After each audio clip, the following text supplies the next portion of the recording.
श्रावण सोमवार व्रत की कथा के अनुसार अमरपुर नाम का नगर था, जहां एक धनी व्यापारी अपने परिवार संग रहता था। नगर में हर कोई उस व्यापारी का मान सम्मान करता था, लेकिन इतना सब कुछ होने के बाद भी वह व्यापारी दुखी रहता था, क्योंकि उस व्यापारी की कोई संतान नहीं थी। संतान ना होने के कारण वो व्यापारी दिन रात चिंता में डूबा रहता था। उसके मन में यही ख्याल आता कि उसकी मृत्यु के बाद इतने बड़े व्यापार और धन संपत्ति को कौन संभालेगा।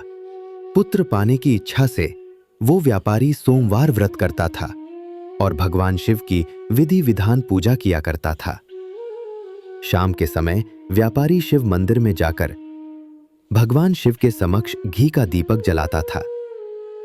उस व्यापारी की भक्ति से प्रसन्न होकर एक दिन माता पार्वती ने भगवान शिव से कहा, हे प्राणनाथ, ये व्यापारी आपका परम भक्त है। ना जाने कितने दिनों से सोमवार का व्रत और पूजा नियमित कर रहा है। भगवान, आप इस व्यापारी की मनोकामना पूर्ण करें। भगवान शिव ने मुस्कुराते हुए कहा, हे पार्वती, इस संसार में सबको उसके कर्म के अनुसार ही फल की प्राप्ति होती है। जिसके भाग्य में जो लिखा है उसे वही मिलता है। लेकिन इसके बावजूद भी पार्वती जी नहीं मानी। उन्होंने आग्रह करते हुए कहा, नहीं प्राणनाथ, आपको इस व्यापारी की इच्छा पूरी करनी होगी। यह आपका अनन्य भक्त है, प्रति सोमवार विधिवत व्रत रखता है। आपको इसे पुत्र प्राप्ति का वरदान देना ही होगा।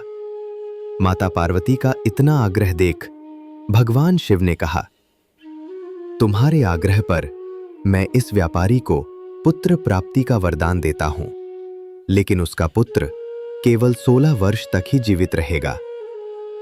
उसी रात भगवान शिव ने उस व्यापारी को सपने में आकर दर्शन दिया और कहा कि मैं तुम्हें पुत्र प्राप्ति का वरदान देता हूं, लेकिन तुम्हारा पुत्र 16 वर्ष तक ही जीवित रहेगा। भगवान के वरदान से व्यापारी को खुशी तो हुई, लेकिन पुत्र की अल्पायु का सोचकर उसकी खुशियों का नाश हो गया। लेकिन इसके बावजूद भी व्यापारी पहले की तरह सोमवार का विधिवत व्रत करता रहा। कुछ महीने बाद उसके घर में अति सुंदर पुत्र उत्पन्न हुआ।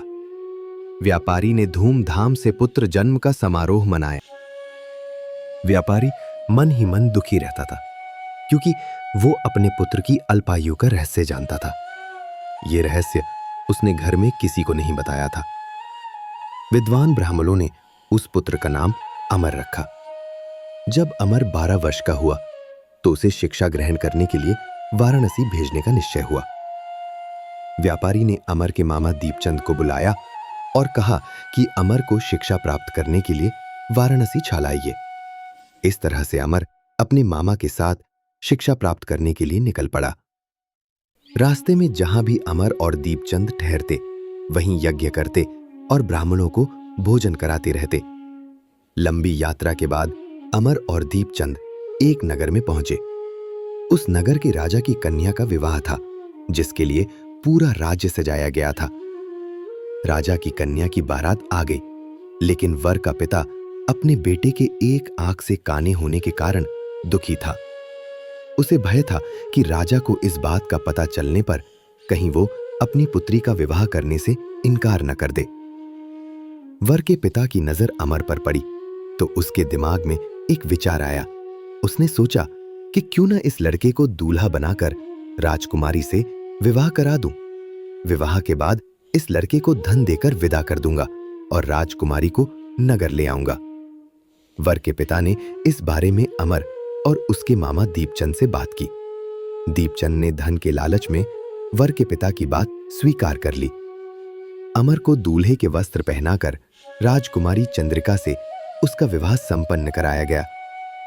राजा ने बहुत सा धन देकर राजकुमारी को विदा किया।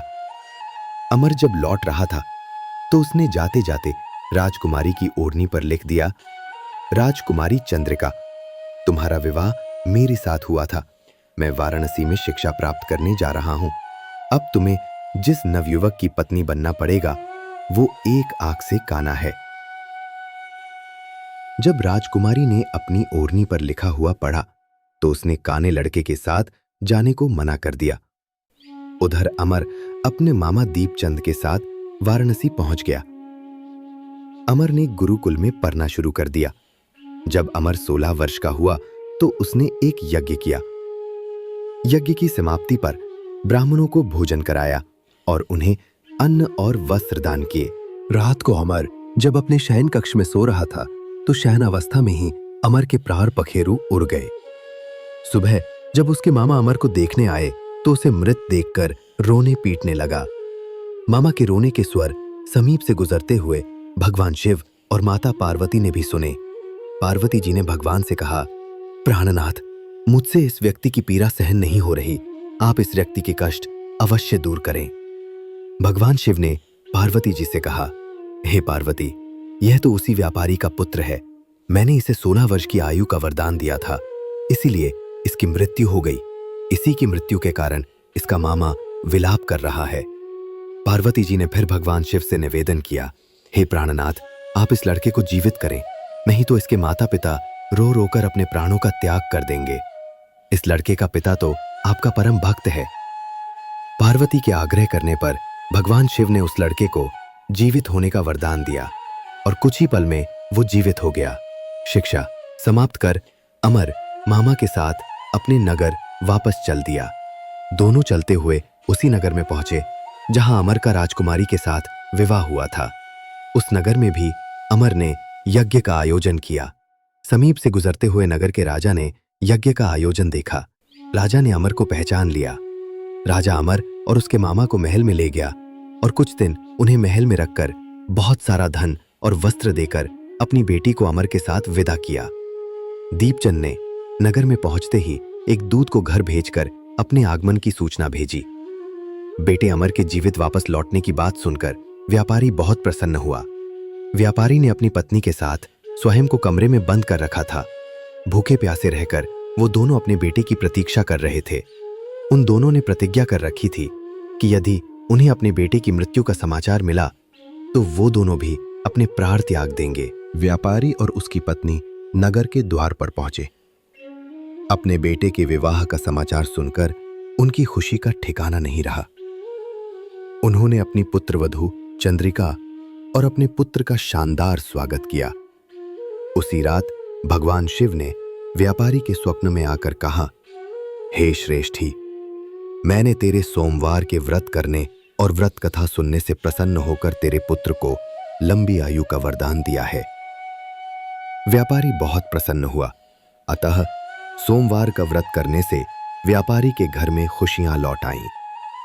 शास्त्रों में लिखा है कि जो भी व्यक्ति सोमवार का विधिवत व्रत करता है और व्रत कथा सुनता है, उनकी सभी इच्छाएं पूरी हो जाती हैं।